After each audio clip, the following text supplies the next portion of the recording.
Assalamualaikum dan salam sejahtera. Saya Khair, wartawan Sepal TV. Di sebelah saya sekarang ialah Encik Zim bin Kasim selaku pengetua kepada Sekolah Menengah Kebangsaan Seri Patiamun Limbang. Baiklah Tuan, apakah pandangan dan perasaan Tuan tentang prestasi keputusan SPM Sepal pada tahun 2022? Oke, terlebih dahulu saya mengucapkan terima kasih dan syabas kepada Sepal TV karena sekali lagi memberikan liputan tentang perkembangan naratif kecemerlangan sekolah SMK Sepal atau SMK Seri Petiambun. Terima kasih kepada KR ya. Dan menyentuh tentang perasaan dan pandangan saya terhadap keputusan resmi SPM 2022 untuk SMK Sepal, kita merasa bangga lah, sangat teruja dan sangat bersyukur dan berterima kasih kepada Tuhan dan kepada semua guru dan semua calon-calon SPM 2022 yang telah mencapai keputusan cemerlang. Ya, kita sangat bangga karena sekolah kita telah mencapai peningkatan dari segi GPS, ya, dari segi GPS yaitu daripada 5,42 dan meningkat kepada 5,38, peningkatan sebanyak 0,08 mata. Walaupun sedikit penurunan dalam kelulusan dari segi layak sijil atau peratus kelulusan, yaitu daripada 96,07% dan pada tahun ini yaitu 92,12%. Walau bagaimanapun ranking kita dari segi bilangan pelajar cemerlang ya. Tahun lepas kita mendapat hanya seorang pelajar straight A, tetapi tahun ini kita mendapat 2 orang pelajar straight A dan yaitu 8E, dan bilangan mereka yang mendapat 7E, 6E, 5E dan 4E telah meningkat. Pada tahun lepas kita hanya mendapat 18 orang, tetapi tahun ini kita mendapat 22 orang pelajar cemerlang. Jadi khair ya, dan semua warga SMK Sepal harus berbangga dengan keputusan ini. Dan kalau kita lihat kepada analisis peningkatan, 9 subjek telah mendapat 100% lulus ya. Maksudnya 9 mata pelajaran ini ataupun subjek ini semua pelajar lulus, termasuk bahasa Melayu dan 7 lagi subjek yang lain.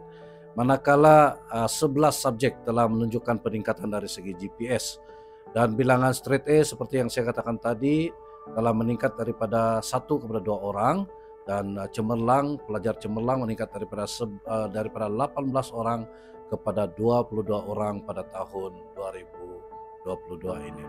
So atas perkara ini kita sangat berbangga ya atas pencapaian ini, dan ranking kita di peringkat PD juga ataupun di daerah telah meningkat dan kedudukan sekolah kita telah meningkat.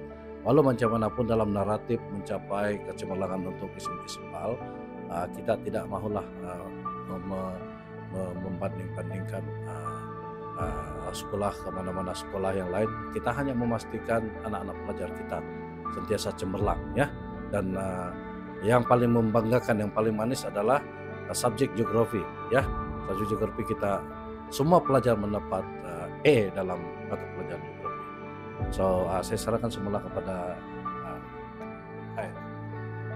Baiklah, seterusnya, apakah saranan Tuan terhadap para pelajar yang telah pun mengakhiri tingkatan 5? Ya, selaras dengan naratif kita yang menekankan konsep Sepal Shine ya, be stronger, be better, be stronger, be better ya, dan let us shine together.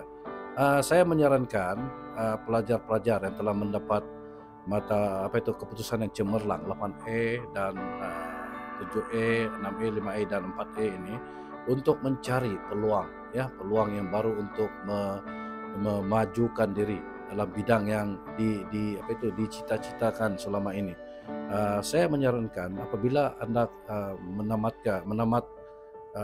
tamat sekolah ataupun pelajaran di SMK Sepal, untuk melanjutkan pelajaran yang lebih tinggi dalam bidang-bidang yang mempunyai peluang pekerjaan ataupun peluang masa depan yang lebih baik. Ya, keputusan adalah yang cemerlang, adalah salah satu faktor untuk memilih kerjaya kita pada masa depan. Jadi walau macam manapun, apabila kita mendapat melanjutkan pelajaran ini semasa di college, university ataupun di matrikulasi, asasi dan tingkatan 6, kita haruslah meneruskan kecemerlangan supaya kita mendapat apa yang kita cita-citakan dan pekerjaan yang kita impi-impikan selama ini. Manakala kepada pelajar-pelajar yang menerima keputusan yang sederhana, yaitu selain daripada kurang daripada 4E, saya sarankan bahwa ini adalah satu menunjukkan bahwa Anda masih mempunyai berpeluang, ya, mempunyai peluang untuk cemerlang. Sekiranya Anda masuk kepada tingkatan 6 ataupun mana-mana college ataupun politeknik dan sebagainya, ini menunjukkan bahwa ada tempat Anda untuk terus cemerlang pada masa depan, dan ini merupakan satu stepping stone ataupun batu asas kepada Anda untuk mencapai cita-cita juga pada masa akan datang apabila melalui kursus-kursus di politeknik dan di college ataupun di university, college university. Dalam kursus ini Anda boleh menyerlah pada masa akan datang. Manakala kepada pelajar yang yang keputusan dia tidak begitu menggalakkan, ini pun apapun keputusan Anda, ini adalah yang terbaik yang Anda telah lakukan, dan jangan juga mempunyai pandangan yang mempunyai pandangan yang negatif terhadap diri sendiri atas keputusan yang agak rendah dan yang rendah itu. Semua kita ada peluang. Yang penting kita mahu maju ke depan dan bersemangat untuk memajukan diri pada masa akan datang dan belajar daripada kesilapan, rajin berusaha, tidak putus asa, dan seperti yang dikatakan fail forward, maksudnya tidak mengalah kepada kesilapan dan kekalahan, serta tidak mengalah kepada keputusan yang tidak memihak kepada kita. Usaha adalah tangga kejayaan. Teruskan berusaha dan berjuang. Teruskan melakukan pengorbanan yang besar untuk mencapai cita-cita yang diimpikan. Terima kasih kepada Encik Zim bin Kasim. Sekian daripada kami, Sepal TV.